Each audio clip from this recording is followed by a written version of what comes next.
Hello friends, मैं Gautam Kumar best study with Gautam में आप लोगों का पुनः स्वागत करता हूँ। जैसा कि हम लोग बीबीआई टॉपिक प्रारंभ किए हैं सचिवालय के लिए, तो उसमें हम लोग बहुत सारे टॉपिक का अध्ययन कर चुके हैं, जिसमें आप लोगों ने ये देखा कि हम लोगों ने कौन कौन से टॉपिक पढ़ना है और किस टॉपिक को छोड़ना है, किस टॉपिक पर ज़्यादा फोकस करना है और किस टॉपिक पर कम फोकस करना है। चूँकि अब समय कम बचा हुआ है, तो इस बचे हुए समय में हम लोगों को वैसी रणनीति की तरफ चलनी चाहिए जिससे आसानी से हम लोग परीक्षा को पास कर जाएं। तो उसी के तहत मैं आप लोगों को आज ये बताने का प्रयास करूंगा कि जो भी समय बचा हुआ है, क्योंकि अब समय मुश्किल से 30 से 35 दिन समय बचा हुआ है आप लोगों के पास। अगर 26 और 27 नवंबर एग्जाम हो जाता है तो संभावना है होने की, लेकिन ये बिहार गवर्नमेंट की सरकार है, इसमें कुछ भी संभव नहीं है। क्योंकि कभी कभी ऐसा होता है, बीपीएससी एग्जाम देखोगे आप लोग, बीपीएससी का जो डेट जो 67वीं एग्जाम हुआ था, उसका जो पीटी एग्जाम हुआ उसको कितनी बार डेट बढ़ाया गया, लगभग 4-5 बार डेट बढ़ाया गया। तो इसमें कोई संभावना नहीं है कि हो भी सके नहीं हो सके, इसकी कोई गारंटी नहीं है। लेकिन हम लोग 26 और 27 नंबर को मानकर ही चलते हैं, क्योंकि एक टारगेट हम लोग को मिल चुका है पेपर के माध्यम से।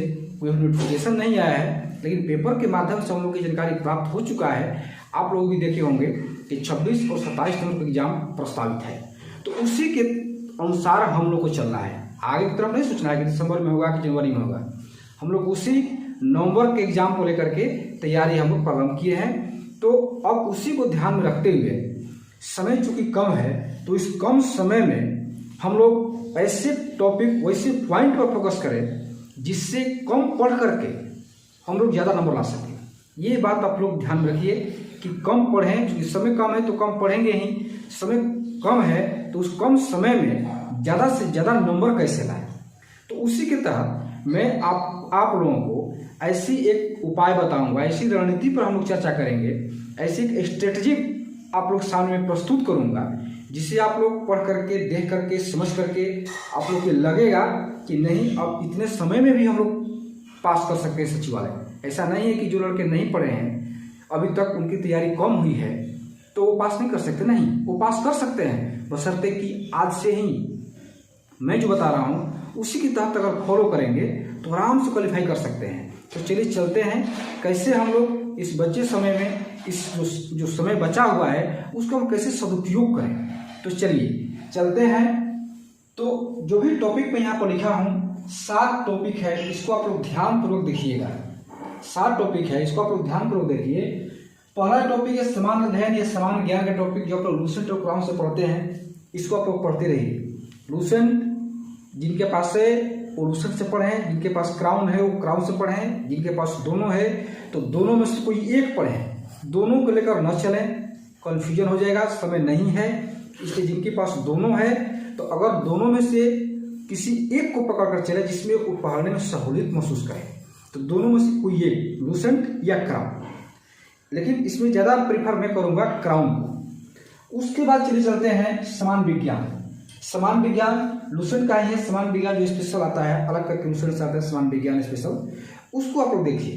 क्योंकि 25 नंबर का साइंस पूछ रहा है, साइंस का जो वेटेज है ज़्यादा है, 25 नंबर का है, तो इसको आप लोग इग्नोर नहीं कर सकते हैं। लूसेंट समान ज्ञान में भी साइंस दिया हुआ है, लेकिन उतने से काम नहीं चल पाएगा। अगर जो लड़के अगर समान विज्ञान का जो स्पेशल लूसेंट नहीं पढ़े हैं तो अब न पढ़ें। समान विज्ञान का जो स्पेशल लूसेंट आता है, अगर वो जो स्टूडेंट नहीं पढ़े हैं तो अब कृपया वो न पढ़ें। वो लूसेंट जो समान ज्ञान है उसके अंतर्गत जो समान विज्ञान का जो चैप्टर आता है उसी को दोहराएं, नया कुछ भी न पढ़ें। उसके बाद है समसामयिक घटनाक्रम, बहुत इंपॉर्टेंट टॉपिक है समसामयिक घटनाक्रम। देखिएगा आप लोग, कोई भी एग्जाम हो रहा है, चाहे बीपीएससी हो, बिहार एसआई हो या रेलवे हो, एसएससी हो, किसी भी एग्जाम में जो समसामयिक घटनाक्रम है, करंट जो घटनाक्रम होता है पिछले 1 साल या 1.5 साल का, उससे क्वेश्चन आजकल बहुत ज़्यादा पूछ रहे हैं, बहुत ज़्यादा मात्रा में पूछ रहे हैं। तो इसको आप लोग कवर करना होगा। क्योंकि पिछला एग्जाम जो सचिवालय का हुआ था CGL 2 का, 2015 में हुआ था, तो उसमें करंट था लेकिन उतनी मात्रा में नहीं था। तो हो सकता है कि इस बार जो एग्जाम होगा उसमें करंट की मात्रा ज़्यादा हो, इसलिए करंट पर आप लोग ज़्यादा फोकस कीजिए। उसी को देखते हुए मैं करंट के कुछ ऐसे किताब को मैं आप लोग को यहाँ बताने का प्रयास करूँगा। तो आप लोग देखिए कि कौन सी किताब है जो आप लोग सुने होंगे, देखे होंगे, इससे करंट से क्वेश्चन आते हैं, लड़ते हैं। तो देखिए, एक है इसका घटनासार, जिसका नाम है घटनासार। इसका एक अंक है 1 और अंक 4, 2 अंक है। मैं अभी आप लोगों को वो बुक दिखाऊंगा घटनासार का, पहले इसको समझ लेते हैं, फिर मैं आप लोगों को दिखाने का प्रयास करूंगा। एक घटनासार है अंक 1 और अंक 4। दूसरा है स्पीडी नवंबर। ये स्पीडी नवंबर है। इसका मतलब ये हुआ कि नवंबर के फर्स्ट वीक में स्पीडी का जो करंट आता है पिछले 1 साल का, मतलब नवंबर 2021 से लेकर नवंबर 2022 तक, और नवंबर में प्रकाशित होता है, हर एक महीना में प्रकाशित होता है, आप लोग लेकर पढ़ते होंगे। तो स्पीडी एक ले लीजिए, और एक घटना चक्र दृष्टि का आ चुका है, सरस्वती बीपीएससी के उसको देखते हुए आया था पीटी के लिए, तो ये घटना चक्र है। लेकिन अगर समय जिनके पास है तो घटना सार पढ़ सकते हैं, घटना चक्र पढ़ सकते हैं। लेकिन जिनके पास समय कम है, लगता है कि नहीं अभी करंट नहीं पढ़े हैं, या उनको और विषय भी कंप्लीट करना है, तो इस पर केवल स्पीडी पर फोकस कीजिए। स्पीडी जब आएगा नंबर का, उस पर फोकस कीजिए। लेकिन जिनका ये सारा टॉपिक क्लियर हो चुका है, अगर करंट पर ज़्यादा ध्यान देना चाहते हैं, करंट से ज़्यादा मार्क्स लाना चाहते हैं, वो घटना सार को पढ़ सकते हैं। तो घटना सार में आप लोग अभी किताब दिखा रहा हूँ। घटना सार का ये किताब है, देखिए, ये है घटनासार अंक 1, जो आप लोग को दिखाई दे रहा होगा। घटनासार अंक 1 है। अब ये है घटनासार अंक 4। देखिए, एक अंक ये है और एक अंक 4 है। अंक 1 में आपको मार्च से लेकर के, देखिए इसमें दिया हुआ है अक्टूबर से लेकर के मार्च तक। यहाँ पर आप लोग देखिएगा, अक्टूबर से मार्च तक दिया हुआ है, अक्टूबर 2021 से लेकर के मार्च 2022 तक दिया हुआ है अंक 1 में। ये अंक 1 है। अब अंक जो 4 था उसमें दिया हुआ है आप लोगों को अप्रैल 2022 से लेकर के अगस्त 2022 तक दिया हुआ है। देख लीजिए आप लोग, ये घटना सार है अंक 1 और अंक 4। ये 2 पढ़ सकते हैं, बहुत अच्छी किताब है। उसके बाद है घटना चक्र, ये बुक है घटना चक्र, देख लीजिए इसको, ये पढ़ सकते हैं। उसके बाद स्पीडी जब आएगा नंबर का, उसको आप लोग लेकर पढ़िएगा। तो ये 2 बुक है। अगर आप लोगों के पास ये बुक होगा तो बेहतर है, अगर नहीं है वो तो उसको आप लोग मार्केट से ले सकते हैं, क्योंकि करंट आप लोगों को पढ़ना बहुत जरूरी है। बहुत ज़्यादा क्वेश्चन आ रहे हैं, इसलिए करंट पर मैं आप लोगों को बहुत ही अच्छी बुक का मैं आप लोगों को प्रेफरेंस दिया हूँ। इसको आप लोग पढ़ सकते हैं। अब हम लोग क्या चलते हैं, देखिए ये हो गया समसामयिक घटनाक्रम, यहाँ पर हो गया। उसके बाद है बिहार सामान्य ज्ञान और बिहार समसामयिक घटनाक्रम। इससे भी क्वेश्चन आ रहे हैं, बिहार से भी क्वेश्चन आ रहे हैं, चाहे बिहार सामान्य ज्ञान का हो या बिहार समसामयिक घटनाक्रम का। मतलब पिछले 1 साल में बिहार में कौन सी घटनाक्रम हुआ, करंट घटनाक्रम, और बिहार सामान्य ज्ञान का जो बुक आता है उससे देखते हैं कौन कौन से बुक पढ़ना है आप लोगों को। एक एसपीटी का करंट अफेयर्स 2022 का आया हुआ है। ये करंट अफेयर्स का है, बिहार करंट अफेयर्स एसपीटी का। और दूसरा है स्पर्धा प्रकाशन। इसमें क्या है, ये क्वेश्चन बैंक दिया हुआ है और सामान्य ज्ञान। स्पर्धा प्रकाशन 2 है, एक क्वेश्चन बैंक का है और एक सामान्य ज्ञान है। जैसे मैं भी आप लोगों को दिखा रहा हूं, देखिए एक है स्पर्धा प्रकाशन, ये देख लीजिए आप लोग, और एक है स्पर्धा प्रकाशन, ये एक क्वेश्चन बैंक है और एक सामान्य ज्ञान, बिहार का सामान्य ज्ञान। बहुत पतली पतली ये बुक है, बहुत छोटी छोटी, ये आपको 1-2 दिन में खत्म हो जाएगी। बहुत छोटी छोटी पतली पतली है, मात्र 1 या 2 दिन में खत्म हो जाएगी दोनों बुक। तो इसको आप लोग ले लीजिए। उसके बाद है स्पीडी का 2022 का बिहार करंट अफेयर्स, इसको आप लोग ले लीजिए। ये करंट अफेयर्स जितने बिहार के घटनाक्रम हुए हैं, इसमें करंट अफेयर्स से क्वेश्चन पूछा हुआ है, इसको आप लोग ले सकते हैं। तो ये था बिहार से समसामयिक और सामान्य ज्ञान घटनाक्रम, जो मैं अभी आप लोग को बताया। अब हम लोग चलते हैं रीजनिंग, जो आप लोग पढ़ते होंगे, किरण प्रकाशन का रीजनिंग आता है, क्वेश्चन बैंक है एसएससी का। उस सब रीजनिंग का लगातार प्रैक्टिस कीजिए। जो सेंट्रल एसएससी है उसमें जितने भी एग्जाम पूछे गए हैं, उससे रीजनिंग उससे आप लोग कंप्लीट कीजिए।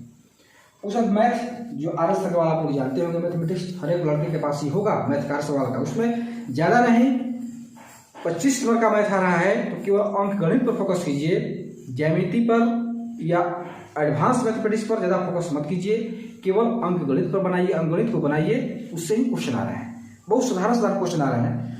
तो आज सवाल ये हो गया आपका उसका प्रैक्टिस सेट सबसे इंपॉर्टेंट है। प्रैक्टिस सेट, इसको आप लोग ध्यान सुनिए, सबसे इंपॉर्टेंट चीज है बचे हुए समय में प्रैक्टिस सेट करना। आप गाइड पढ़े या ना पढ़े, नोट्स पढ़े या ना पढ़े, लेकिन प्रैक्टिस सेट डेली 2 सुबह में कीजिए और 2 शाम को कीजिए। यानी डेली आपको 4 प्रैक्टिस सेट करना है। डेली आपको, फिर से सुन लीजिए, डेली आपको 4 प्रैक्टिस सेट, 2 सुबह में 2 शाम को डेली प्रैक्टिस सेट करना है। और बीच का जो समय है, सुबह से शाम के जो बीच का समय, उसमें आप लोग सामान्य ज्ञान, लूसेंट क्राउन पढ़िए और रीजनिंग बनाइए। तो देखते हैं कि कौन सा प्रैक्टिस सेट आप लोगों को जरूरी है। एडुटेरिया का प्रैक्टिस सेट है वैल्यूम 1 और वैल्यूम 2 होगा मार्केट में। वैल्यूम 1 और वैल्यूम 2 इसमें प्रैक्टिस सेट है 15 और 12, इसमें 27 प्रैक्टिस सेट, दोनों मिलाकर के 27 प्रैक्टिस सेट है एडुटेरिया का। उसके बाद स्पार्क पब्लिकेशन का आता है वैल्यूम 1 वैल्यूम 2, इसमें है 25 दोनों मिलाकर के 50 प्रैक्टिस सेट है। उसके बाद है द प्लेटफॉर्म का वैल्यूम 2, इसमें 20 प्रैक्टिस सेट है। उसके बाद है ज्ञान बिंदु का 15 प्रैक्टिस सेट, यानी टोटल मिलाकर के प्रैक्टिस सेट की संख्या 112 है। टोटल मिलाकर के प्रैक्टिस सेट की संख्या 112 है, जो मैं अभी आप लोगों को दिखा रहा हूँ। देखिए, एक है एडुटेरिया का 2 हो गया, एक वैल्यूम 1 और एक वैल्यूम 2 एडुटेरिया का हो गया, ये आप लोगों ने देखा। उसके बाद देखिएगा आप लोग, ये था प्लेटफॉर्म का वैल्यूम 2, अभी आप लोगों ने देखा प्लेटफॉर्म का वैल्यूम 2 हो गया। उसके बाद देखिए स्पार्क का, देखिए वैल्यूम 1 और वैल्यूम 2 स्पार्क का हो गया, ये 2 हो गया आप लोगों का। उसके बाद है ज्ञान बिंदु यहाँ पर है ज्ञान बिंदु, मतलब 5 प्रैक्टिस सेट लगभग आप लोगों को करना है। तो इतने अगर प्रैक्टिस सेट कर लेते हैं, मतलब एडुटेरिया का 2, स्पार्क का 2, 4, प्लेटफॉर्म का 1, 5 और ज्ञान बिंदु का 1, 6 किताब मिला करके 112 प्रैक्टिस सेट हो रहे हैं। अगर 4 डेली करते हैं तो अगर 112 में 4 से भाग देंगे तो कितना आएगा, 28 दे आएगा। आप लोग को 28 दिन में ये प्रैक्टिस सेट खत्म हो जाएगा। तो अभी से ही आप लोग 2 सुबह 2 शाम प्रैक्टिस कीजिए, और ये बुक नहीं है तो मार्केट से भी जाकर के ले लीजिए। तो जितना ही ज़्यादा प्रैक्टिस सेट कीजिएगा उतना ही आप लोगों को कॉन्फिडेंस आएगा।